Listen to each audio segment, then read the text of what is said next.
Thank you, Mr. Speaker. Just a few words, if I can. I think, first of all, the Treasury deserves great credit for bringing forward this compensation scheme in the first place, and it's a pity the Minister responsible isn't on duty today, because he deserves credit personally as well. But we've got an excellent standard with the current spokesman.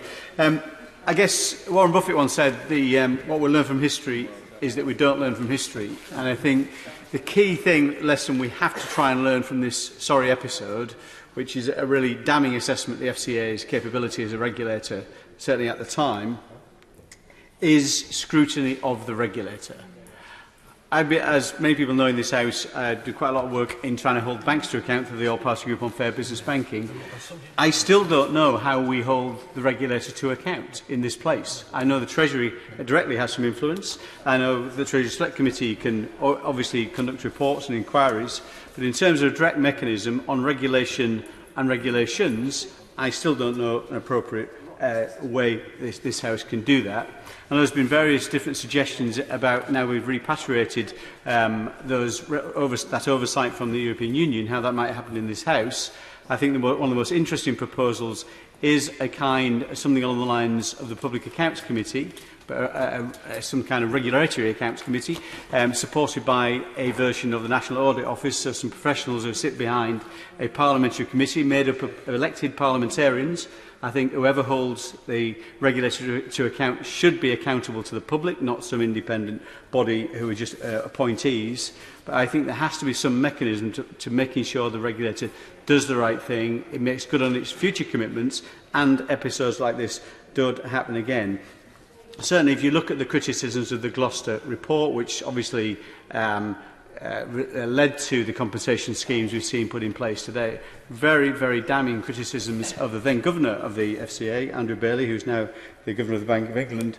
I mean, in terms of one situation I had with the FCA, in terms of with Andrew Bailey himself, which is in a case of a whistleblower, I asked Andrew Bailey 4 times whether he'd followed the FCA's own whistleblowing procedures when handling that whistleblower complaint. That was one of Sally Masterton with H. Boss Reading and Lloyds. He refuses to answer that question, which I think is horrendous when the FCA was established by statute and the whistleblowing legislation was established by statute. In fact, we as parliamentarians cannot hold the regulator to account, the regulator that we put in place. We need a better system of regulatory oversight.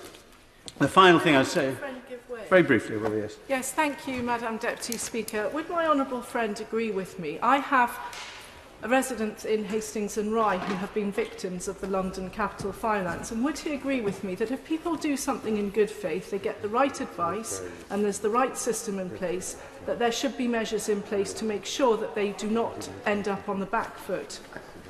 Yeah, I think there's 2 points really. I do think, as I said earlier in the report stage, I think it's incumbent on investors themselves to check out investments. And if something's paying out 8%, you can get 0.5% from your bank, and you've got to say, well, this is more risky than simply put it in a bank. And I think we can't lose sight of that principle. But I think at least we can expect is a regulator that's proactive. What the regulator did in this case, in 2015, a number of people were raising concerns about LCNF.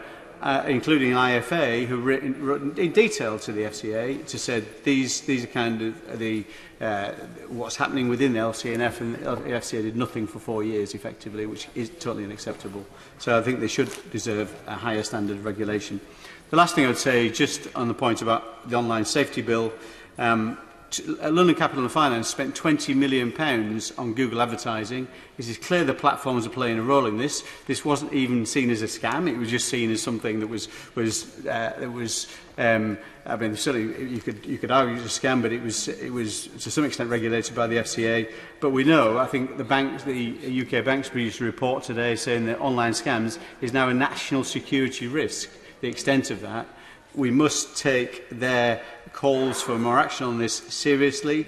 I think the Online Safety Bill must be the right place to bring forward legislation to require the platforms to at least establish whether the investors are whether the